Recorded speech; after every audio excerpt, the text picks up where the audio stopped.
talk right now? Yes.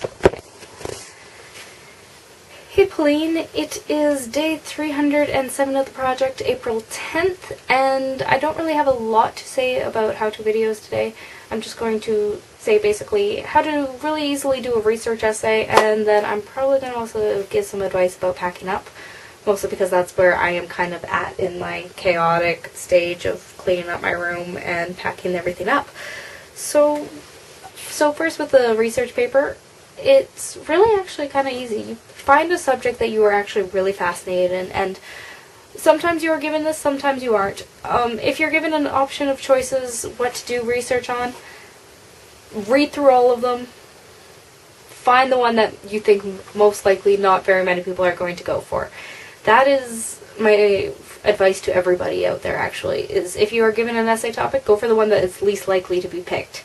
Why? Because most of the profs that I know and I have talked to, they really dislike seeing the same topic over and over and over again, especially if it's about the same poem.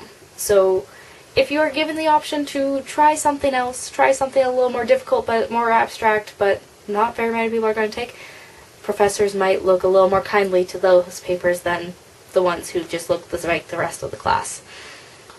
Number two, when you are trying to write an essay or anything, do a broad Google search on it. Find out what the basic, if you have an idea of what you want to write about, say feminist theory in this book, then you have an idea of where to go from, and you can do research on that, and you might actually find some really good stuff. Other times you need to describe, say, the French Revolution and all its different aspects. Do a Google search. You can find all the whole different ways of looking at it, from a social view, from a political view, from an economic view.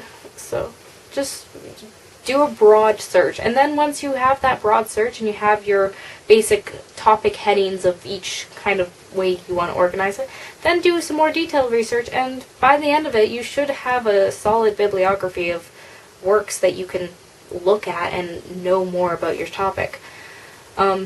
Writing, everybody has their own writing style, so I can't really give anybody advice, but sometimes it's just easiest just to write. Just know what you want to write about and just allow yourself to write. And so now packing up rooms, especially when I'm dealing with all these books, it's kind of hard and for me because I'm so sentimental about my books, but when packing up your books, realize that the smaller the books are, the easier they are to pack. So pack your big ones first, the big hardcovers first. Those are generally the easiest to kind of maneuver around and figure out how they all fit in a side of a box. Anthologies are great for these. They're just heavy suckers. I guess I'm scratching my arm. Oh. And don't leave it to the last minute. If you leave it to the last minute, you're going to wind up more stressed than you actually need to be. And I would suggest against that. Especially if you're a student and you have to move out at the same time as exams are going on. So I would suggest against that. And yeah, I think that's pretty much all I have to say for today. I will see you tomorrow in class.